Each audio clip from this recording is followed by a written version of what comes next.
அப்புறம் ஒரு அறுவை சிகிச்சை பண்ணேன். இப்போ முழுமையாக சரியாயிடுச்சு. அதை போலவே தமிழ்நாடு அரசியலில் ஒரு 2-3 வருஷமாக சின்ன சின்ன தொல்லைகள் வந்துக்கிட்டே இருந்துச்சு.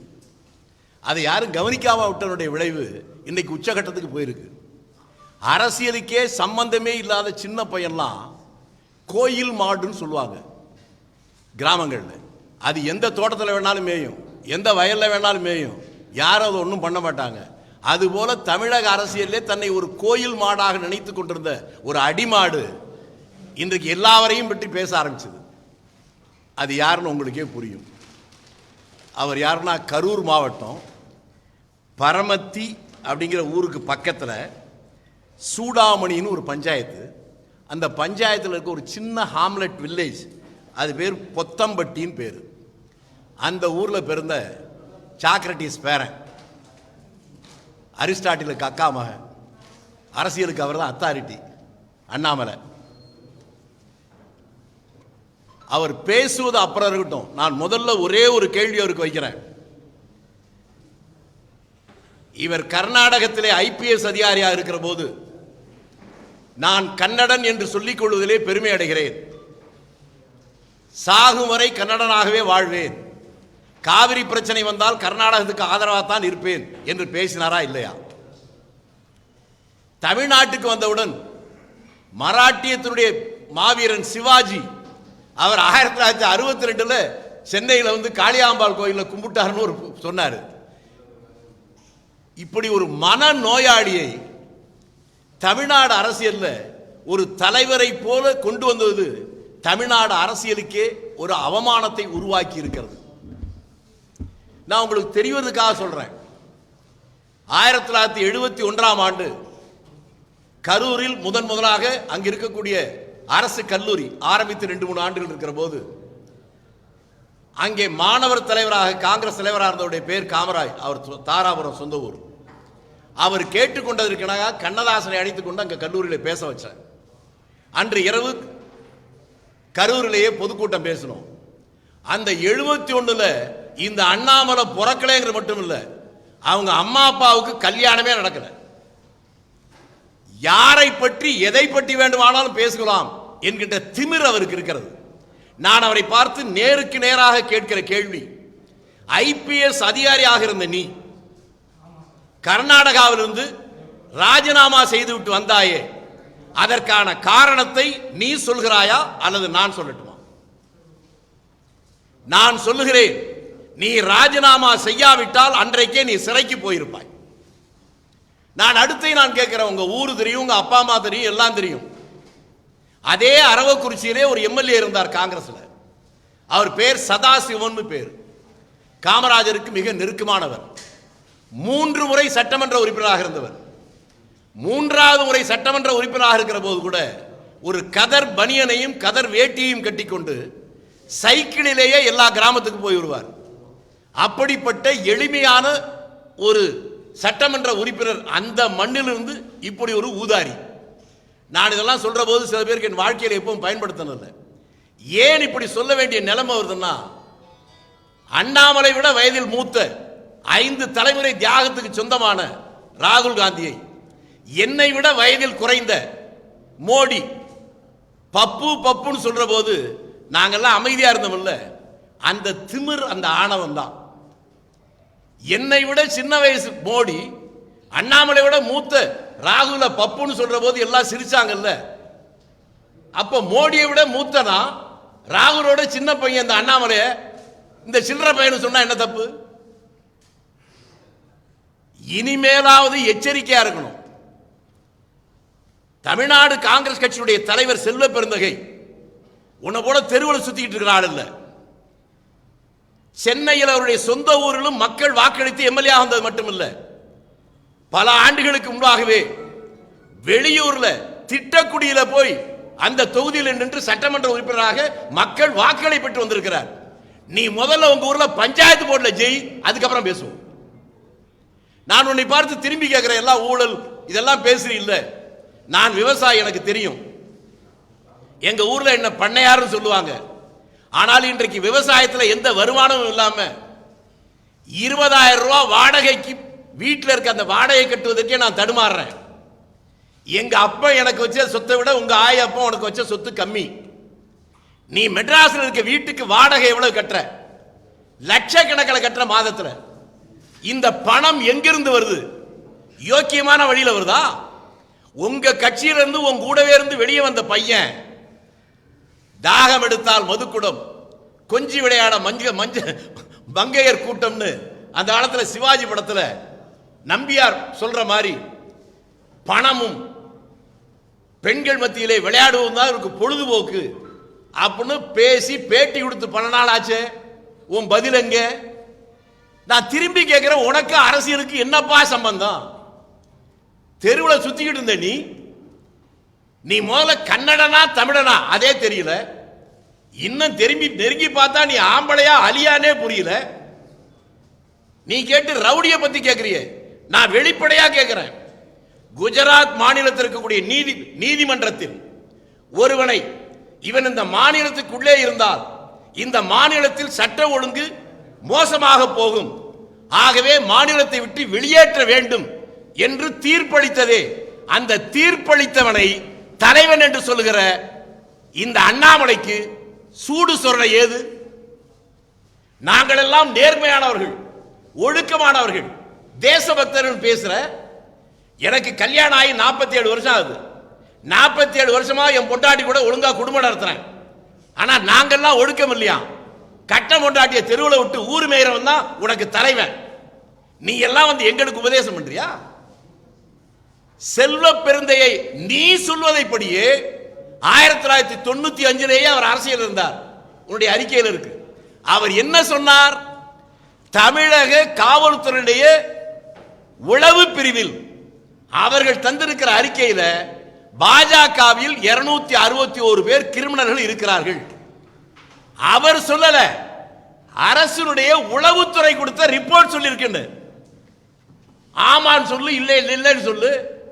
உன் கட்சியிலேயே இந்த தேர்தலில் கொடுத்த பணத்தை பங்கு பிரித்தல சரார் பண்ணி வெட்டிட்டு குத்திட்டு கொலை நடந்தது. இது எல்லோருக்கும் தெரிஞ்சிருக்கே, உண்மையா இல்லையா? உனக்கு அந்த கட்சியை பத்தி தான் என்ன தெரியும்? பாஜக கட்சி உருவாகிற போது அந்த கட்சியில மோடியே இல்லைன்னு உனக்கு தெரியுமா?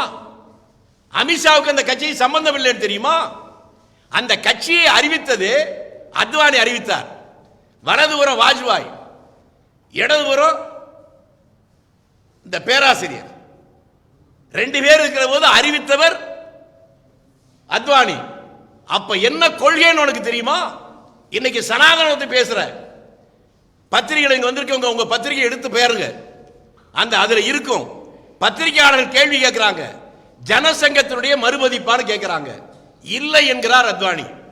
இது புதிய சிந்தனை, புதிய கொள்கைகள், புதிய சித்தாந்தம், அந்த அடிப்படையில் உருவாகிற கட்சின்னு சொல்றார். அப்படி என்றால் இந்த கட்சியுடைய கொள்கை என்ன என்று சொல்கிற போது இது காந்திய கொள்கைகளை ஏற்றுக்கொண்டிருக்கிற கட்சி. எங்கடா வந்துச்சு உங்க சனாதனம்? இங்க இன்னைக்கு புதுசா சொல்றிய, எங்களுக்கு நீ வந்து கத்துக் கொடுக்கிறியா பாடத்தை? இனிமேலாவது ஒழுங்கா நவத்வாரத்தையும் மூடிட்டு உட்கார்ந்தீங்கன்னா உனக்கு மரியாதை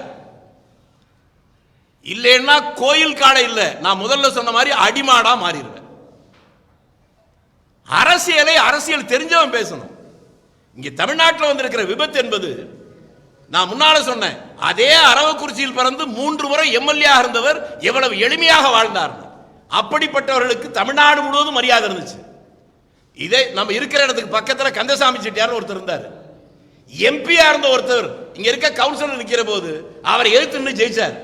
சாதாரணமா வந்து போவார். இது மாதிரி தமிழ்நாடு முழுவதும் ஒவ்வொரு, இப்ப நம்ம ராமையா தலைவர் காமராஜருடைய அமைச்சரா இருந்தவர், அவருடைய பையன் இன்னமும் புதுக்கோட்டையில வாடகை வீட்டில் இருக்கிறான். கோயம்புத்தூர்ல எத்தனையோ கோடீஸ்வரர்கள், தலைவர் காமராஜ் போனா அவங்க எல்லாம் மத்திய கவுண்டர் கிரி கவுண்டரை பார்த்து பேச மாட்டார். ஒரு ஓரமா நிக்கிற எல்லம்மா நாயுடு ஒருத்தர், என்ன நாயுடு நல்லா இருக்கியான்னு கேட்பார். அவரைத்தான் எம்எல்சி ஆக்கினார். சாகிற போது சொந்த வீடு அவருக்கு இல்ல, கட்சி ஆபீஸ்லயே படுத்து செத்து போனார். கோமதி சங்கர தீட்சிதர் திருநெல்வேலி மாவட்டத்தில் புறம்போக்கில் இருந்தவர், அவரை எம்எல்ஏ ஆக்கியார்கள். 2 முறை எம்எல்ஏ இருந்தார். சாகர வரை அவருக்கு சொந்த வீடு கிடையாது. இதாண்டா காங்கிரஸ். கல்யாணம் பண்ணதே மறைச்சு உங்க தலைவன் கல்லூரியில படிச்சாரு சொல்லல அண்ணாமலை. எந்த கல்லூரியோட படிச்சாரு? அவர் கூட படிச்ச 4 பேர் பேரை சொல்றான். நான் தூக்கல தொங்குறேன். உங்க வாழ்க்கையில உங்க கட்சியில எவனாவது உண்மை பேசுற ஒரு ஆள் உண்டா? எங்க அப்பா கொடுத்த சொத்தை நான் சொல்லிட்டேன். உங்க அப்பா அம்மா உனக்கு கொடுத்த சொத்தை சொல்லு. இந்த நிலைமை நீடிச்சா தமிழ்நாட்டில் ஒரு ஐபிஎஸ் ஆபீசர் உன்னை விட பெரிய பதவியில் இருந்தவர், அவர் பொண்டாட்டி இப்பதான் டைவர்ஸ் பண்ணிச்சா? இப்படியே போய் பேசினா ஓம் பொண்டாட்டி உன்னை டைவர்ஸ் பண்ற நாள் ரொம்ப தூரத்தில் இல்லை. அதை புரிஞ்சுக்கிட்டு இனிமேலாவது இந்த வேலையை விட்டணும். இவரை பார்த்து இந்த கேள்வி கேட்கிற அண்ணாமலைக்கு ஒரு பாமரன் கேட்டா பரவாயில்ல. நான் இதை தெரிவதற்கு இன்னொன்றையும் சொல்லி இருக்கிறேன். இவர் சொல்ற அந்த கொலை வழக்கு அதை விசாரணைக்கு நடக்கிற போது இந்த சென்னையுடைய சிட்டி போலீஸ் கமிஷனர் படிக்கிற போதே என்னுடைய நண்பர். அப்போதே செல்வ பெருந்தகை எனக்கு தெரிவதற்கு முன்பாகவே இந்த வழக்கு என்னன்னு தெரியும். இதுல எனக்கு இருக்கிற அனுபவம் என்ன தெரியுமா? எமர்ஜென்சி பீரியட்ல என் மீது வழக்கு, கொலை சதி வழக்கு 53 முறை கோர்ட்டுக்கு போயிட்டு வந்தேன். கடைசியில் போலீஸ் அந்த வழக்கை வித்ட்ரா பண்ணிச்சு. அப்ப நான் என்ன கொலைகாரன் அர்த்தமா? அதே போல செல்வ பெருந்தகை மேல போட்ட வழக்க காவல்துறையே வித்ட்ரா பண்ணதுக்கு அப்புறம் நீ என்னடா ஐபிஎஸ் ஒழுங்கா படிச்சு பாஸ் பண்ணியா இல்ல குறுக்கு வழியில ஏதாவது பாஸ் பண்ணியா? வழக்கு போட்ட போலீஸே வித்ட்ரா பண்ணிருச்சு. இப்ப அவர் மீது அந்த வழக்கு இத்தனாம் தேதி இந்த செக்ஷன்ல போட்டாங்க. ஏடா பைத்தியக்கார பேர கீழ்ப்பாக்கத்தில் அடைக்க வேண்டியவனை போய் ஒரு கட்சிக்கு தலைவரா போட்டிருக்காங்க. தமிழ்நாட்டில் இருக்கக்கூடிய ஒரு தேசிய கட்சியின் ஒரு பட்டியலினத்தை சேர்ந்த ஒருவர் படுகொலை செய்யப்படுகிறார். அங்கே நீ விசாரிக்க போனவன் வெளியே வந்த உடனேயே இன்னொரு பெரிய தேசிய கட்சியுடைய தலைவராக பட்டியலினத்தை சேர்ந்த ஒருவரை பற்றி இவ்வளவு கேவலமா பாசினா உனக்கு இருக்க தான் என்கிற அகம்பாவம், ஆணவம், நீ பேசுகிற தலையிலிருந்து பிறந்தவன், தோல்ல இருந்து பிறந்தவன், இடுப்புல இருந்து பிறந்தவன், கால்ல இருந்து பிறந்தவன் என்று பேசுகிற அந்த திமிரது, அந்த திமிரை அடக்கி கொண்டிருந்தால் உனக்கு நல்லது, இல்லை என்றால் விபரீதத்தில் முடிந்துவிடும் என்பதை சொல்லுகிறேன். உனக்கு தெம்பு இருந்தால், நேர்மையான வழியில் உன்னுடைய பிறப்பு இருக்குமானால் இதை பற்றி விசாரிக்கலாமா? ஒரே மேடையில் விவாதிக்க தயாரா? நீ சொல்ற இடத்துக்கு நான் வர்றேன், உங்க ஊருக்கே வரட்டுமா? இல்லனா உங்க கமலாலயம் இருக்குல்ல அங்கே வர்றியா? நான் தனியா வர்றேன். உன் ரதகஜ தொடர்பாளிகளா வச்சுக்கிறியா? மீண்டும் உன்னை பார்த்து கேட்கிறேன். உங்க கமலாலயத்தில் ஒரு படம் இருக்கு, செண்பகராமன் பிள்ளை படம். அந்த படம் எப்படி வந்துச்சு, யாரால வந்துச்சு சொல்றா பாப்போம். நான் வாழ்க்கையில் இப்படி பேசுறது இல்ல. ராகுல் காந்தி என்கின்ற ஒரு பெரிய வரலாற்று சிறப்புமிக்க 5 தலைமுறை தியாகம் பண்ணவனை பார்த்து சின்ன பையன் பொடியன்னு, அதை விட பொடி பையன் இந்த சில்லற பையெல்லாம் பேசுவதற்கு விட்டம் இல்ல. அதனுடைய விளைவு தான் இன்னைக்கு விஷயத்துக்கெல்லாம் போதுங்க. எங்க கட்சியில அவர் காந்தியவாதின்னு சொல்லிட்டாராம் செல்வ பெருந்தகை. அதை கேலி பண்றியா? எங்க கட்சியில காந்தி மட்டும் இல்லடா, நேதாஜி இருந்தார். அதை பார்க்கணும்னு நினைச்சீங்கன்னா அதுக்கு நாங்க தயார் தான். உன்ன மாதிரி புறம்போக்கெல்லாம் பார்த்து ஒதுக்கி போறவன் இல்ல காங்கிரஸ்காரன். வெள்ளைக்காரன் 200 ஆண்டு காலங்கள் இந்தியாவை ஆண்ட போது நீயும் உங்க ஆர்எஸ்எஸ் கட்சியும் பிரிட்டிஷ் ராணிக்கு ஆதரவாக வரவேற்பு கொடுத்த நேரத்தில் அவர்களை எதிர்த்து போராடி அடியும் உதயம் வாங்கி சுதந்திரத்துக்காக போராடிய எங்கிட்ட வந்து வேலையை காட்டியா? இதை நிறுத்திக் கொள்வது நல்லது. நான் உனக்கு கேட்பது, கர்நாடகம் உனக்கு முன்னாலே எனக்கு தெரியும். ஹெக்டே முதலமைச்சராக வந்த உடனேயே ஒரு வாரத்திலே அவர் பேசிய முதல் பொதுக்கூட்டம் நாகர்கோயிலில் நாங்க ஏற்பாடு பண்ண கூட்டம். அவர் முதல் மந்திரியா இருக்கிறதும் பாதி நாள் அங்கேதான் இருப்பேன். அதுக்கப்புறம் எஸ்.எம். கிருஷ்ணா அவர் வந்த போதும் அப்பதான் இருப்பேன். கார்கே அவருடைய அமைச்சர்கள் அமைச்சராக இருந்தார். உங்கள் பத்திரிகையாளருக்கு சொல்வதற்காக சொல்லுகிறேன்.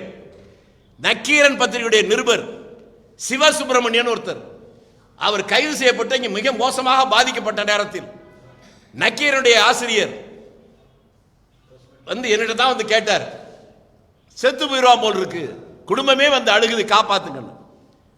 அன்றைக்கு தலைவராக வந்திருந்த இளங்கோவிடம் அவரிடம் சொல்லி, அவரும் நானும் 2 பேரும் போய்த்தான் எஸ்.எம். கிருஷ்ணாவிடம் சொல்லி அப்பொழுது சாங்கிலியானா என்று இவனை போலவே ஒரு மோசமான ஐபிஎஸ் அதிகாரி, அவனை தான் போட்டு அடிச்சது. அவன் கன்னட தமிழர்கள் விரோதத்தை உருவாக்குறவன், என்கிட்ட சொல்லிட்டீங்க, ஒரு 4 நாள் டைம் கொடுங்க, நான் விடுதலை பண்றேன் என்று எஸ்.எம். கிருஷ்ணா சொன்னார். அதே மாதிரியே விடுதலை பண்ணார்.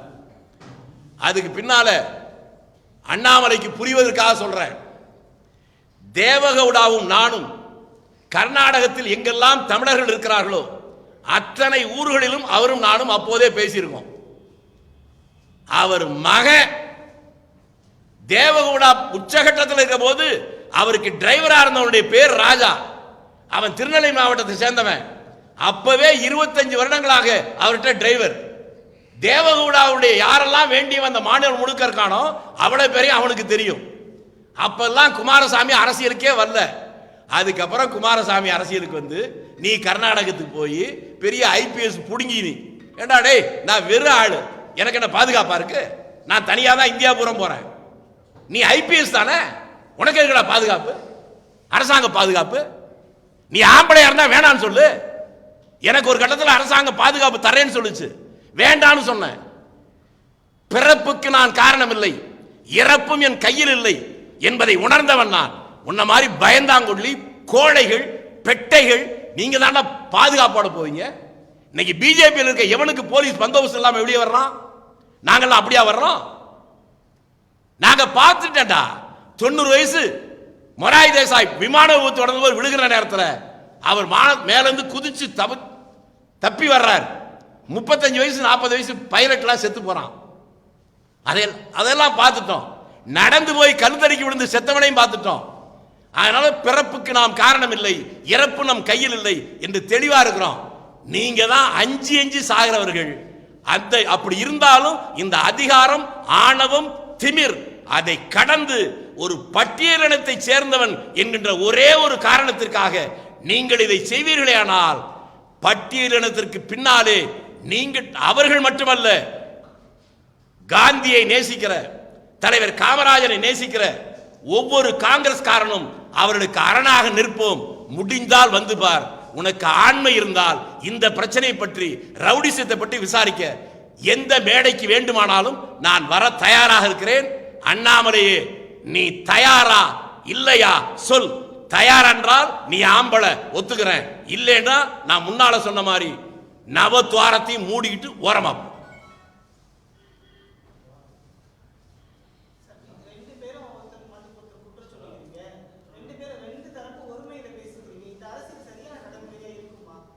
ஏங்க இப்பதாங்க, அதாவது நீங்க கேட்டு ரொம்ப சந்தோஷமா இருக்குங்க. நாங்க பேசுறதே இவ்வளவு கோவப்படுறீங்களே ஏங்க, அதைத்தாங்க நான் சொல்லி, நீங்க கேட்டுட்டீங்க, பதில் சொல்ல விடுங்க.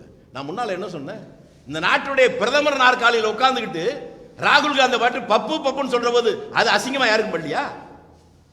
பாராளுமன்றத்துக்குள்ளே அப்படி பேசுறது பண்ணலையா?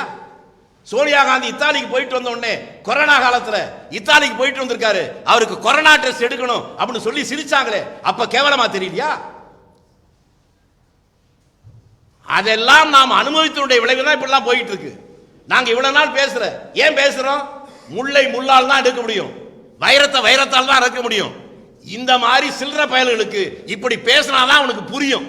அதனாலதான் பேசுறோம். சட்டம் எங்களுக்கு தெரியும் சார். நான் அந்த முன்னால என்ன சொன்னேன், என் மேல கொலை பழி வழக்கு இதே அரசு தான் போட்டுச்சு. 53 தடவை கோர்ட்டுக்கு போயிட்டு வந்தேன். கடைசியில் அரசாங்கமே வித்ட்ரா பண்ணுச்சு. இந்த வழக்கை இப்ப பேசுற பேச்சு செல்வ பெருந்தகை வழக்கு 2001 அது என்னன்னு ஒண்ண மட்டும் சொல்லிடுறேனே. காவல்துறை மூலமா ஒருத்தர் விட்னஸ் போடுறாங்க. அவன் என்ன சொல்றான், பூவை மூர்த்தியும் பக்கத்தில் ஒருத்தர் இருப்பாரு, அவர் செல்வம்னு பேரு, 2 பேரும் 50,000 ரூபாய் கொடுத்து என்ன கொலை பண்ண சொன்னாங்க, நான் 10,000 ரூபாய் செலவு பண்ணிட்டேன், மிச்சம் 40,000 ரூபாய் எங்கன்னு கேட்குது போலீஸ், நான் இந்த இடத்துல புதைச்சி வச்சிருக்கேன்னு சொல்றான். அதுக்கப்புறம் போய் தேடி பார்த்தா அதே மாதிரி 40,000 ரூபாய் இருக்கு. அந்த 40,000 ரூபாய் புது கரன்சி. அதை எடுத்துட்டு வந்த உடனே இவங்களுக்கு சந்தேகம், என்னடா 4-5 வருஷத்துக்கு முன்னாலே இப்போ இவ்வளவு புதுசா இருக்கேன். அப்புறம் செல்வ பெருந்தகை தரப்புல தான் கோர்ட்ல சொல்றாங்க, இந்த பணம் நாசிக்ல தான் அச்சடிக்கிறாங்க, எந்த வருஷம் அச்சடிச்சாங்க என்னன்னு கேளுங்க. அந்த வழக்கில் சாட்சி கொடுத்த அந்த பணம் 95ல கொடுத்ததா சொல்லப்பட்ட பணம் பிரிண்ட் பண்ணதே நாசிக்ல 2000ல.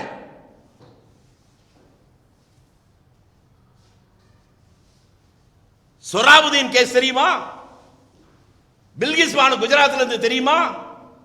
கற்பழிச்சவன் எல்லாம் கண்ணியவான் சொல்லி ரிலீஸ் பண்ண இந்த உத்தம புத்திரனுங்க சோறு திங்கிறவனா இருந்தா எப்ப அந்த பொண்ணு திரும்பி சுப்ரீம் கோர்ட்டு போய் மீண்டும் வழக்கு வந்து குஜராத் அரசு போட்ட அபிடவிட் என்ன?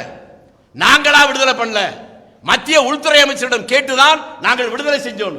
இதுவரையிலும் ஆமான்னு சொல்லியிருக்காங்களா இல்லைன்னு சொல்லியிருக்காங்களா? உன் பொண்டாட்டிக்கு உங்க அக்கா தங்கச்சிக்கு இப்படி நடந்திருந்தா, ஒரு பெண் 5 மாத கர்ப்பிணி பெண்ணை 10 பேர் கற்பழிச்சு அவனுடைய சின்ன குழந்தையை செவுத்துல அடிச்சு கொன்னு அவங்க வீட்டில் இருக்கிற 2-3 பேரை கொலை பண்ணி இவ்வளவு நடந்ததுக்கு அப்புறம் அவர்கள் சிறையிலிருந்து விடுதலை செய்யலாம் சுதந்திர தினத்தன்னைக்கு கேட்டா கண்ணியவான்களாம். இந்த கட்சிக்கு தலைவன் சொல்லிட்டு மானம் கெட்டு போய் எங்களை பார்த்தால கேள்வி கேட்கிற? மீண்டும் சொல்லுவதுதான், நீ சொல்ற இடத்துக்கு வர தயார், கமலாலயத்துக்கு வர்றேன். இந்த கட்சிக்கு முத தமிழ்நாட்டில் யார் தலைவனா இருந்தாலும் உனக்கு தெரியுமா? அன்றைக்கு இந்த கட்சியில சோத்துக்கு வழி இல்லாம திருக்கோயிலூர் சுந்தரன் ஒருத்தன் 5-6 மொழியில பேசிட்டு இருப்பான். சட்டை வேட்டி கூட அந்த துவச்சு போட்டு வருவான். கோவிந்தசாமின்னு ஒரு ஆள் நல்ல சாப்பாடா அடைவான். சங்கர்னு ஒருத்தன் எக்மோர்ல வீடு, இவங்க எல்லாம் சோத்துக்கு வழி இல்லாம அலைஞ்சான். உமாபாரதியும் கோவிந்தாச்சாரி தமிழ்நாட்டை சேர்ந்தவன், இவெல்லாம் அகில இந்திய ரீதியில் வந்தவனுங்க. ஒண்ட வந்த பிடாரி ஊர் பிடாரியை அடக்கியதை போல இவங்களுக்கு ஒரு மோடியிலிருந்து அண்ணாமலை வரை இந்த கட்சிக்கே சம்பந்தம் இல்லடா. கட்சியை ஆரம்பிச்சு வச்சு அத்வானியவே கேவலப்படுத்திட்டு அது ஆரம்பிக்கிற போது கட்சியில் இருந்தீங்களா? நீங்க எல்லாம் சேர்ந்து மக்கள் ஏமாந்த நேரத்தில் ஏற்றம் கொண்டு புலி வேஷம் போடுகின்றார், புல்லல வேணும் மதிக்கின்றாரா? பாரதிதாசன் சொன்ன கவிதை வரி அது இன்றைக்கு இவங்களுக்கு பொருந்தும். இனியும் இவர்களை விட்டு வைத்தால் அரசியல் கேலிக்கூத்துடைய சிகரத்துக்கு போய்விடும் என்பதால் அவர்கள் மொழியிலேயே அதை சந்திக்க நாங்கள் தயாராகிவிட்டோம். நீங்களே அவருடன் கேட்டு இடத்தையும் நேரத்தையும் தேதியையும் சொன்னால் அவர்கள் சொல்லுகிற இடத்துக்கு தன்னந்தனியாக இந்த வேலுசாமி என்கின்றவன் வர தயார். அவர்கள் தயாரா? அதுதான் உங்களுக்கு முன்னால சொல்லுங்க.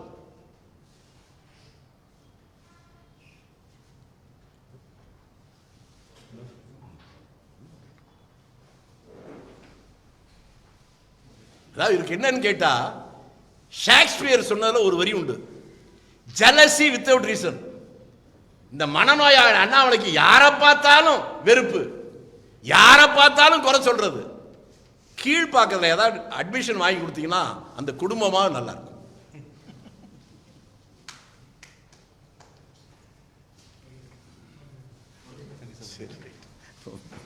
அதுக்கப்புறம் நீங்க சொன்ன சாங்கிலியான பிஜேபி எம்பியை கொடுத்துட்டான்.